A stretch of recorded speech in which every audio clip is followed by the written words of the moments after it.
Hi everyone, let's go over my cycle and macro bullish and bearish Elliott Wave scenarios on Bitcoin, starting with the cycle bullish scenario where we're looking for multiple 1-2s and now a 5-wave impulsive structure to the upside in the blue wave 1, followed by a 3-wave corrective structure in 2, after which we expect continuation to the upside. If we want to get a better idea of when this blue wave 1 is going to top out, we have to compare the previous bull markets with one another using the fib time tool. Take a fib time from the low of Bitcoin to the first high over here to the low of this red wave 2, comparing red 1 with yellow 1, and you can see that the yellow bull market was actually a little bit shorter in time, topping out just before the 786.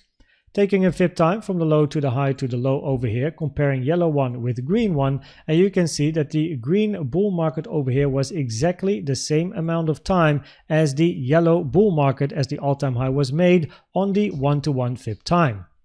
Using this information of the 786 and the 1-to-1, we can pull the fib time from the low to the high to the low over here, and toggling on the 1-to-1 and the 786 gives us a target area between March 2025 and October 2025. And just for a little bit of leeway, I also put the 0.618 on my chart, which is September 2024. We can do the same for the price target of this blue wave 1. You take a trend-based fib extension from the low to the high to the low over here, and you can see that the yellow wave 1 is actually shorter compared to the red wave 1 on the logarithmic chart. And the same is true for the green wave 1 compared to the yellow wave 1, also again the 0.618. So with this information, you pull a trend-based fib extension from the low to the high to the low over here, toggle on the 0.618, and you can see that the target around 100k is the 0.618, but for a little bit of leeway, the 0.786 is also on my chart, which shows you 180k. So therefore this target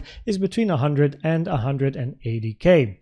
If we then zoom in to this structure over here and look at the macro, the weekly chart, then this is the first bullish scenario where we have a double 1-2, a 3, looking for a 4, and eventually a continuation of the impulse. The most common target area for a wave 4 is between the 0.236 and the 0.5 Fibonacci, taken from the low to the high of this wave 3, giving you a target area between 63.3k and 53.3k, with the invalidation for a wave 4 being the 0.618 at 49.3k.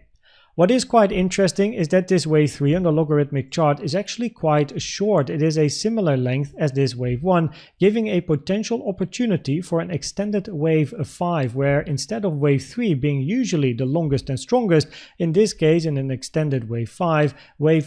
is the longest and the strongest. However, that is quite rare, and that is why I also have a second scenario, which is an even more bullish scenario, where we're looking for 3 1-2s over here, after which we expect a very big wave 3 to the upside. Here you can see the green 1.618 taken from the low to the high to the low over here, and if this is a 1, 2, 3, 4, 5 in green, then well, at the moment price did not hit the 1.618 on the logarithmic chart. On the linear chart, however,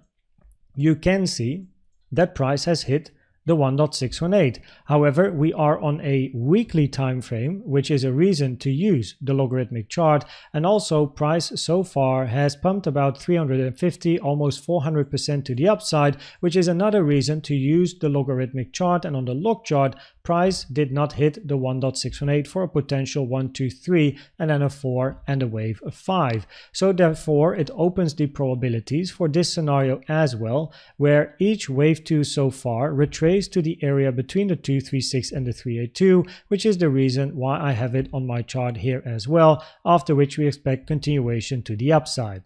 Now in both scenarios we expect this high to be taken, and then depending on the volume we can get a better idea of what we're getting, because if we are looking for a wave 4 and a wave 5 to the upside, then this wave 5 generally, right, if wave 3 is the longest and most extended wave, wave 5 should have less volume to the upside as this wave 3. However, if volume is going to increase on the weekly time frame,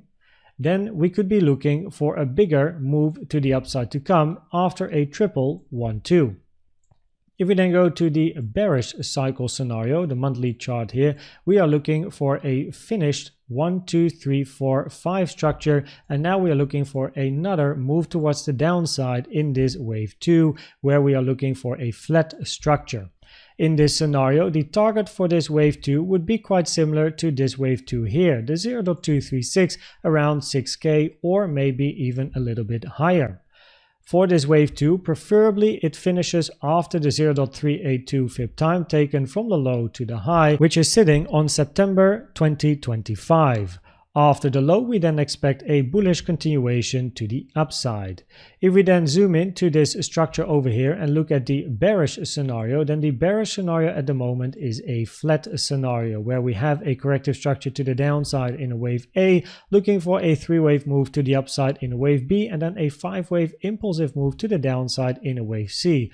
What is important, however, is that this wave C for a 3-wave move to the upside over here in an A, B, C zigzag is very, very long and very extended. As you can see, this is your wave A and this is your wave C, and based on the lower time frame probabilities, it looks like this is not yet the end of a B and then continuation to the downside for a wave C, because if we are looking for a wave C, we are looking for a 5-wave impulsive structure to the downside in a flat ABC, which means the high over here, or at least after the high, you want to see a low time frame 5-wave impulsive structure, and at the moment probabilities are much higher that the first move to the downside is a 3-wave structure, not a 5-wave structure, increasing probabilities to still take this high sooner or later. Also, the most common flat structure is an expanding flat, where your common target area for B is between the 1.236 and the 1.38, giving you a target between 98k and 122k,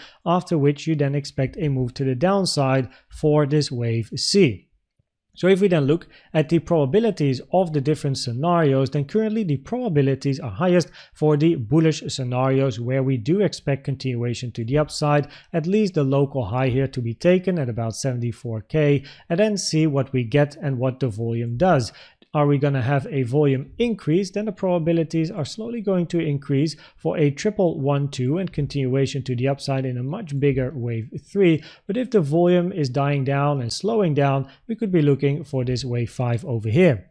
That being said, I hope that this video was helpful or valuable to you. Please check out the most recent educational video I've made about the best trading indicator you can use in my opinion, which is the CVD. And for now, thanks for watching and subscribing, and I'd like to see you at the next one. Bye bye.